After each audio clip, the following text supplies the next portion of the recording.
తాకట్లో ఉన్న మీ బంగారాన్ని విడిపించి ఆ రోజు ఆన్లైన్ రేటుకి కొంటాం. Sharma gold company. నమస్తే, వెల్కమ్ టు సుమన్ టీవీ. నేను గిరిజ. ఇవాళ మనతో పాటు ప్రముఖ జ్యోతిష పండితులు డాక్టర్ గుండెపూడి శివసుధీర్ శర్మ గురుగారు ఉన్నారు. వారితో మాట్లాడి మనకున్నటువంటి ధర్మ సందేహాలను నివృత్తి చేసుకునే ప్రయత్నం చేసిద్దాం. గురువుగారు నమస్కారం. శ్రీమాత్రే నమః. శ్రీ గురుభ్యో నమః. గురుగారు, మామూలుగానే పంచమి తిథిని మనం మంచి రోజుగా భావిస్తుంటాం శుభకార్యాలకి. అయితే మనకి ఈసారి వసంత పంచమి ఉంది. సో మరి వసంత పంచమి రోజు ముఖ్యంగా సరస్వతీదేవి ఆరాధన ఎక్కువగా చేస్తూ ఉంటారు కదా. మరి విద్యాబుద్ధులు రావటానికి సో సరస్వతీదేవి ఆరాధన ఏ విధంగా చేసుకుంటే మనకు మంచిది అంటారు గురుగారు? ముఖ్యంగా వసంత పంచమి అంటే సరస్వతి అమ్మవారు జన్మదినం. ఏమ్మా, మన భారతదేశం యావత్తు కూడాను సరస్వతి అమ్మవారి అనుగ్రహం అనే చెప్తాను. భారతి అంటే ఎవరు? సరస్వతి అమ్మవారు కదా. భారతదేశం, భరతుడు పరిపాలించాడు కాబట్టి భారతదేశం, భరతుడు పరిపాలించాడు కాబట్టి భారతదేశం అని అందరూ నానుడిగా చెప్తుంటారు. కానీ భా అంటే జ్ఞానము, రతి అంటే వెలుగుతున్నా అని అర్థం. అంటే వెలుగుతున్నటువంటి జ్ఞాన సంపదే నా దేశం. మన భారతదేశానికి ఎందుకు పేరు వచ్చింది అంటే భారతదేశం అనేటువంటి పేరు నిజంగా చాలా మంది చెప్పేటువంటి అర్థం అసలైనటువంటి అర్థం కాదు, ఇదే అసలైన అర్థం. భా అంటే జ్ఞానము, రతి అంటే వెలుగుతున్నటువంటి, భారతి అంటే అమ్మవారు, సరస్వతి అమ్మవారు జ్ఞానస్వరూపం, అఖండ జ్యోతిస్వరూపంగా వెలుగుతున్నటువంటి జ్ఞానమే మన భారతదేశం. ఆవిడే సరస్వతి అమ్మవారు. అందులోనూ మాఘమాసం అంతా కూడా చాలా ప్రత్యేకమైనటువంటి మాసమేనమ్మా. మనకి ఆఖా మావై అని చెప్పి 4 మాసాలు వస్తుంటాయి. ఆషాఢ మాసం, కార్తీక మాసం, మాఘమాసం, వైశాఖ మాసం అని చెప్పి. దాంట్లో మాఘమాసం కూడా కార్తీక మాసం అంత పవిత్రమైనటువంటి మాసంగానే భావిస్తూ ఉంటాం. సముద్ర స్నానాలు కూడా చేస్తూ ఉంటారు. అలాగే ఈ వసంత పంచమి అనేటువంటి రోజు కూడాను రాజశ్యామల నవరాత్రులలోనే ఒక రోజుగా వస్తుంది. ఇందాక మనం చెప్పుకున్నాం నీలా సరస్వతి అనేటువంటి అమ్మవారు కూడా రాజశ్యామల అమ్మవారి స్వరూపమే అని చెప్పి చెప్పుకుంటూ ఉన్నాం. అలాంటి రోజులో వచ్చేటువంటి వసంత పంచమి సరస్వతి అమ్మవారి జన్మదినం ఏదైతే ఉంటుందో ఆ రోజున సకల జ్ఞానులు ఉన్నటువంటి వాళ్ళు, జ్ఞానం కోసం వెంపర్లాడేటువంటి వాళ్ళు. జ్ఞానము అంటే ఏంటి? ముఖ్యంగా మనం పుస్తకాలు చదువుకునేటువంటి చదువు ఒక్కటే జ్ఞానం కాదు కదా, లోక జ్ఞానం కూడా జ్ఞానమే. ఇప్పుడు 10 డిగ్రీలుండి 10 పీజీలుండి మన పేరు పక్కన తోటకూర కట్ట ఎంత కమ్ముతారో తెలియకపోతే వేస్టే కదా, అంతే కదా, వృధానే కదా. అది 100 రూపాయలు చదివితే 100 రూపాయలు పెట్టి తీసుకెళ్తే ఏముంది, వృధానే కదా. 10 రూపాయలు 100 రూపాయలు పెట్టాల్సిన పరిస్థితి కదా. ముఖ్యంగా లోక జ్ఞానం ఏదైతే ఉంటుందో, ఎవరితో ఎలా సంభాషించాలి, ఎలా మాట్లాడితే ఎదుటి వాళ్ళని మనం గౌరవంగా మాట్లాడాలి, ఎంతవరకు మాట్లాడాలి, ఏం మాట్లాడాలి అనేటువంటి జ్ఞాన ప్రసాదినే యొక్క సరస్వతి అమ్మవారు. కాళికా అమ్మవారి స్వరూపంలో కాళిదాసుకి 4 మీద బీజాక్షరాలు రాస్తే ఆవిడ్ని సరస్వతిగానే కొలుస్తూనే ఉన్నాం. మరి ఇన్ని రోజుల తర్వాత కూడా మనం కాళిదాసు అంటే చెప్పే ప్రతి ఒక్కరికి తెలిసినటువంటి పేరే ఉంటుంది. అవునా? అంటే ఏంటి? జ్ఞానాన్ని తప్పనిసరిగా ప్రతి ఒక్కరు కూడా కోరుకుంటూ ఉంటారు. ఈ జ్ఞాన ప్రసాదం మనకు అమ్మవారి ద్వారా కలగాలి అంటే వసంత పంచమి రోజున ఏం చేయాలి? ముఖ్యంగా అంటే ఎవరైనా అక్షరాభ్యాసం చేయించుకోవాలనుకునేటువంటి వారికి చాలా విశేషమైనటువంటి రోజు. ఈ అక్షరాభ్యాసంలో కూడా ఒక ముఖ్యమైన విషయం చెప్తాను.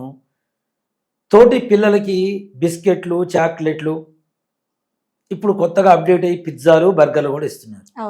వీటి వల్ల ఏ రకమైనటువంటి ఉపయోగం ఉండదు. తింటారు, వదిలేస్తారు. కానీ మనకి మన చిన్నప్పుడు అక్షరాభ్యాసం చేస్తే ఏం పెంచేవాళ్ళు? మురమరాలు, పుట్నాలు, బెల్లం కలిపి చక్కగా అందరికీ పెట్టేవాడు.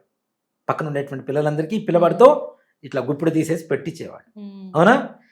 అక్షరాభ్యాస సమయంలో ఒక పిల్లవాడు జ్ఞానవంతుడిగా తయారవుతున్నాడు, విద్యావంతుడిగా తయారవుతున్నాడు, బుద్ధిమంతుడిగా తయారవుతున్నాడు అనేటువంటి సమయంలో చుట్టూ కూడాను చెడు ఎక్కువగా చేరుతూ ఉంటుంది. ఇప్పుడు మనకు రాహు బాలేదు, కేతు బాలేదు, శని బాలేదు అంటే వాడు వచ్చి ప్రత్యేకంగా మన పక్కన వచ్చి కూర్చోరు కదా. ఆయా లక్షణాలు కలిగినటువంటి వ్యక్తుల్ని మన పక్కన చేరుస్తూ ఉంటారు. తద్వారా మన బుద్ధి మారుతూ ఉంటుంది, మన కర్మాన్ని మనం అనుభవిస్తూ ఉంటాం. అలాగే పిల్లలు చదువుకునేటువంటి ఈ అక్షరాభ్యాసం ప్రారంభమై వాళ్ళు మంచి విద్యావంతులుగా అయ్యేటువంటి సమయంలో కూడాను చెడు ఎక్కువగా చుట్టూ ఉండేటువంటి స్నేహితుల రూపంలో చేరుతూ ఉంటుంది. కొత్తగా పిల్లవాడు జాయిన్ అయిపోతే వీడు నా ఫ్రెండ్ అని చెప్పి స్నేహం చేసుకుంటూ ఉంటారు. అందరికీ కూడా కొత్తగా కనబడుతూ ఉంటాడు, కొత్త బట్టలు వేసుకొని వచ్చి. అవునా? ఆ సమయంలో ఈ మురుమురాలు ఎందుకు పెట్టాలి అంటే వాళ్ళల్లో ఉండేటువంటి చెడు ఆలోచన రూపంలో ఉండేటువంటి భూత ప్రేత పిశాచాలకి ఈ భూతబలి కోసం ఇవి పెడతారు. అవి తిని ఆనందపడిపోయి ఆ చెడు వెళ్ళిపోతుంది.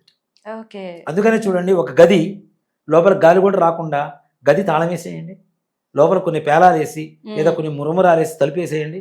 ఓ 15 రోజుల తర్వాత ఆ తలుపు దగ్గర పోయి శబ్దం వినండి, లోపల వాళ్ళ హర్రర్ సౌండ్స్ భయంకరంగా వస్తుంది. ఓకే. అంటే అవి తినడం కోసమే వస్తాయి. తిన్న తర్వాత డోర్ వేసేస్తే బయటపోవడానికి అవకాశం లేదు కదా, అక్కడే ఉండిపోతుంటాయి. అంటే అవి తింటే ఇప్పుడు చనిపోయిన సమయంలో కూడా ఏం చదువుతారు, మురమురాలే చల్లుతారు కదా. అంటే భూత ప్రేత పిశాచ బాధ నివారణ కోసం భూత బలి అంటుందని. ఆ భూత బలి కోసం అవి పెడతాం. అవి పెట్టండి పిల్లలకు అక్షరాభ్యాసం చేసిన రోజుల్లో. అంతేగాని చాక్లెట్లు బిస్కెట్లు పంచుకోండి, కానీ మురమురాలు పుట్నాలు చక్కగా బెల్లం కలిపి పెడితే వాటి ద్వారా మీ పిల్లవాడికి ఏదైతే విద్యకు సంబంధించినటువంటి ఆటంకాలు ఉంటాయో ఆటంకాలు మొత్తం తొలగిపోతాయి అనేది ఒకటి. అలాగే అక్షరాభ్యాసంతో పాటుగా ఎవరైనా పిల్లలు మాట వింటలేదు, చదువుకోవటం లేదు అనుకునేటువంటి పిల్లలు ఉంటే ఆ రోజున మీ పిల్లవాడితో ఒక 3కో 5కో 9 మందికో కావలసిన పుస్తకాలు, కలర్ పెన్స్, అట్లా పెన్సిల్స్ చక్కగా కొని ఇది ఎవరికైతే అవసరం అవుతుందో, నిజంగా ఉన్నవాడికి ఇవ్వడం ద్వారా ఏ రకమైనటువంటి ఇది లేదు. సముద్రంలో ఓ చినుకు పడితే ఎట్లా ఉంటుందో అట్లానే ఉంటుంది. కాబట్టి ఎవరికైతే అవసరం అవుతుందో అట్లాంటి వారికి పుస్తక దానం, సరస్వతి దానం అంటాం దాన్ని. సరస్వతి దానం అంటే జ్ఞానాన్ని పంచితే పెరుగుతుంది కదా, మనకు కూడా వస్తుంది కదా. కాబట్టి పుస్తక దానాన్ని ఇవ్వటం. అలాగే సరస్వతి అమ్మవారి దేవాలయానికి వెళ్ళటం కానీ, ఇంట్లో సరస్వతి అమ్మవారి పటం పెట్టుకొని తప్పనిసరిగా అమ్మవారి ధ్యాన శ్లోకాలు ప్రార్థించడం కానీ, అవకాశం ఉంటే ఇంకా తామర పుష్పాలు ఉంటాయి, కలువ పుష్పాలు. ఈ కలువ పుష్పం తీసుకెళ్ళి అమ్మవారికి చక్కగా సమర్పించాలి. అమ్మవారు ఎప్పుడు కూడా రాయి మీద కూర్చొని ఉంటుంది. అంటే స్థిరమైనటువంటి జ్ఞానాన్ని ఇవ్వడం కోసమే రాయి కదలదు కదా. లక్ష్మి అంటే తామర పువ్వులో ఉంటుంది, అవునా, కదులుతూ చంచలంగా ఉంటుంది. సరస్వతి అమ్మవారు ఒక రాయి మీద కూర్చొని ఉంటుంది, అంటే స్థిరమైనటువంటి జ్ఞానాన్ని ఇస్తుంది అమ్మవారు. లక్ష్మీదేవి చంచలం అవుతూ ఉంటుంది, ఎక్కడా ఉండదు ఒక చోట స్థిరంగా. కాబట్టి అమ్మవారి అంత స్థిరమైనటువంటి జ్ఞానాన్ని ఇవ్వాలి అంటే సరస్వతి అమ్మవారిని ఇచ్చేది. పిల్లలు చేయలేకపోతున్నారు, తల్లిదండ్రులు చేయండి తప్పనిసరిగా పిల్లల పేరుతో. అలాగే ఓం ఐం శ్రీం హ్రీం అనేటువంటి మంత్రాన్ని చక్కగా ఇంట్లో పిల్లల పేరుతో తల్లిదండ్రులు చదువుకోవచ్చు. లేదు ఒక పలక తీసుకొని లేదా ఒక పేపర్ తీసుకొని దాని మీద రాసి వాళ్ళతో పలికిస్తూ దిద్దించండి చక్కగా. సరస్వతి అమ్మవారి ఐం అనేటువంటి శబ్దం ఏదైతే ఉంటుందో సరస్వతి అమ్మవారి బీజం కాబట్టి తప్పనిసరిగా జ్ఞానం తప్పనిసరి కలుగుతుంది. అలాగే మన హనుమత్ప్రచింగర వారాహ యజ్ఞస్థలి యందు ఈ వసంత పంచమిని సంతరించుకొని ఎవరైతే పిల్లలు ఉంటారో వాళ్ళందరికీ కూడాను నాలుక మీద సరస్వతి బీజాక్షరాలు లిఖించడం జరుగుతుంది. తప్పనిసరిగా ఉచితంగా అక్షరాభ్యాసం చేయించడం జరుగుతుంది. కాబట్టి ఎవరైనా రావాలి, చేయించుకోవాలి, పిల్లలకి మంచి జ్ఞానం కలగాలి అనుకునేటువంటి వారు తప్పనిసరిగా పిల్లలు తీసుకొని రండి.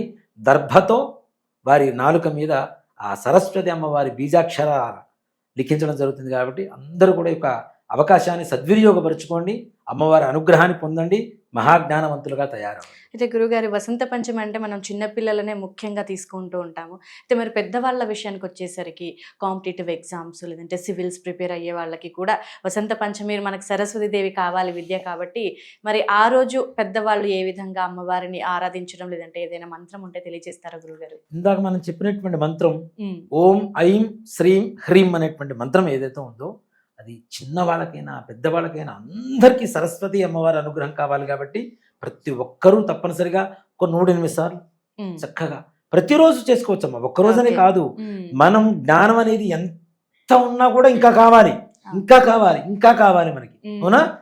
అంత సంపద కావాలి. కాబట్టి అంత జ్ఞానం మనం బ్రతికున్నంత కాలం కూడా మనం పొందుతూనే ఉండాలి. కాబట్టి ప్రతి నిత్యం కూడా ఈ యొక్క బీజాక్షరాలని తప్పనిసరిగా మనం రాసుకొని దిద్దుతూ ఉండొచ్చు. లేదు అంటే కొంతమంది మాటల్లో అనేటువంటి వాళ్ళు ఉంటారు, వాళ్ళకు కూడా దిద్దించని తప్పనిసరిగా వాళ్ళు వంతుగా ప్రయత్నం చేస్తే సరస్వతి అమ్మవారి అనుగ్రహం చేత వాక్కు కూడా ఫలించడానికి అవకాశం ఉంటుంది. తప్పనిసరిగా మనం అనేటువంటి మాట శాసనం అవుతుంది. మాటలు రానటువంటి చిన్న చిన్న పిల్లలకి తొందరగా మాటలు రావడానికి అవకాశం ఉంటుంది. కాబట్టి అందుకని మనం పిల్లలకి మాటలు రాకపోతే సరస్వతి లేఖ్యం తినిపించమని చెబుతూ ఉంటారు. మన కొమ్ము ఉంటుంది కదా, వసకొమ్ముతో తయారు చేసేటువంటి ఈ సరస్వతి లేఖ్యాన్ని తినిపించమని చెబుతారు. దానివల్ల జ్ఞాపక శక్తి, మాటలు కూడా తొందరగా వస్తాయి. దాని పేరే సరస్వతీ లేఖ్యం అవును గురుగారు. కదా. కాబట్టి తప్పనిసరిగా సరస్వతి అమ్మవారు బీజాక్షరాలు అందరూ జపించవచ్చు, అందరూ జ్ఞానాన్ని పొందవచ్చు. ఓకే గురుగారు, నిజంగా వసంత పంచమికి సంబంధించి చాలా చక్కటి విశ్లేషణ వీక్షకులకు అర్థమయ్యే విధంగా చాలా చక్కగా మంత్రాన్ని కూడా ఉపదేశించారు గురుగారు. ధన్యవాదాలు. శ్రీమాత్రే నమః. శ్రీ గురుభ్యో నమః.